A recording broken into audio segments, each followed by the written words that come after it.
السلام عليكم ورحمة الله وبركاته. كل حبايبي اخواتي وبناتي عاملين ايه؟ يا رب تكونوا بخير واحسن حال. وكل حبايبي الجداد اللي لسه بيشوفوني لاول مرة ولسه ما اشتركوش في قناتي، بقول لكم يا ريت تشتركوا وتفعلوا زر الجرس على الكل عشان توصل لكم وصفاتي اول باول.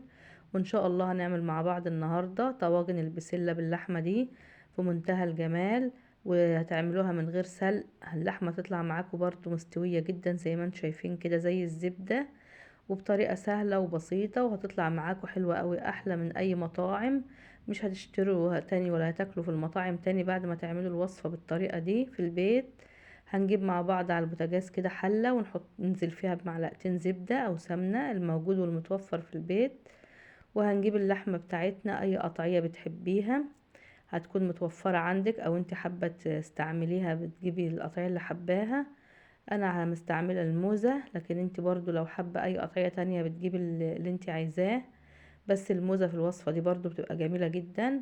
وانا جايباها حمرا ما فيهاش اي دهون كده زي ما انتم شايفين، لكن انت برضو لو حابه هتجيبيها فيها نسبه دهون، او تجيبي مثلا سن او حاجه تمشي برضو في الوصفه بتبقى جميله.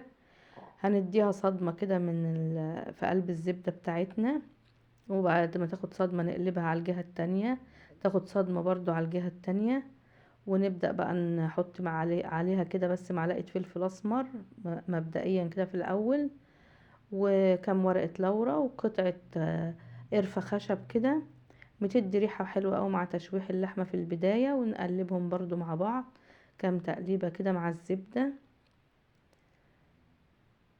خلاص كده تمام معايا. بقى بصلتين متقطعين صغير هنزل بيهم وهقلبهم برضو مع بعض.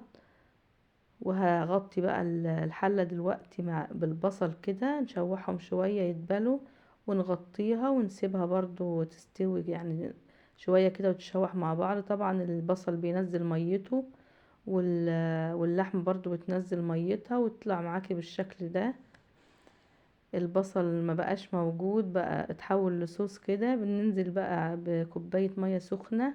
لازم تكون المية سخنة بتغلي برضو عشان تساعد على التسوية معاكي. ونغطيها تاني لحد ما تشرب كوباية المية دي وتبقى معاكي بالشكل ده. طبعا انت مش شايفة ان مفيش اي اثر للبصل، خلاص اختفى واستوى. فبنجيب بصلاية كمان او بصلتين نقطعهم برضو صغير وننزل بيهم، لان انا عايزة برضو في الطواجن يبقى ظاهر كده شوية من البصل ده، بيدي طعم حلو طبعا للطواجن. وبنقلبهم برضو معاهم كده شوية. انا مش عايزاه يستوي طبعا زي الاولاني، بس يدبل بس شوية معاها كده، فغطيته دقيقتين وخلاص كده هو دبل. بس طبعا لسه ظاهر زي ما هو وقطع باينة زي ما هي اهي. اجيب بقى البسلة بتاعتي، انا كنت دي مطلعاها من الفريزر، بسلة بالجزر متفرزة. لكن انت طبعا لو عندك بسلة فريش تمام حطيها برضو وحطي معاها الجزر بتاعها. وبنديهم تقليبة بس كده نحاول نفككها طبعا عشان هو مجمد شوية. وانزل بقى بالبطاطس بتاعتي متقطعة.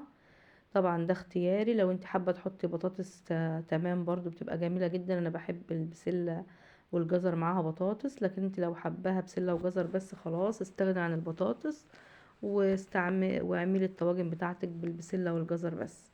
لكن البطاطس برضو بتديها طعم حلو قوي وقوام حلو برضو في نفس الوقت. انا متعودة بعملها كده معاها بطاطس. انت ممكن تحطي اي خضار تاني لو انت حابة تغيري البطاطس بخضار تاني يبقى تمام برضو. بنغطيها برضو تتشوح مع بعض كده حوالي 5 دقايق من غير صلصة. وبعد كده بننزل بقى بكيس صلصة بعد ما اتشوحت 5 دقايق كده مع بعض. والبهارات بقى بحط معلقتين ملح صغيرين، معلقة 7 بهارات، معلقة فلفل اسمر، معلقة كزبرة ناشفة. ونقلب برضو كله بقى الصلصة باللحمة والبسلة والبهارات وكله مع بعض كده دقيقة. ومعايا عصير طماطم برضو هننزل عليها، وبرضو نقلبهم مع بعض كده. وبنغطيهم بقى ونسيبهم يتسبكوا حلو جدا مع بعض. وندوق الملح لو محتاجة ملح بتحط لها طبعا.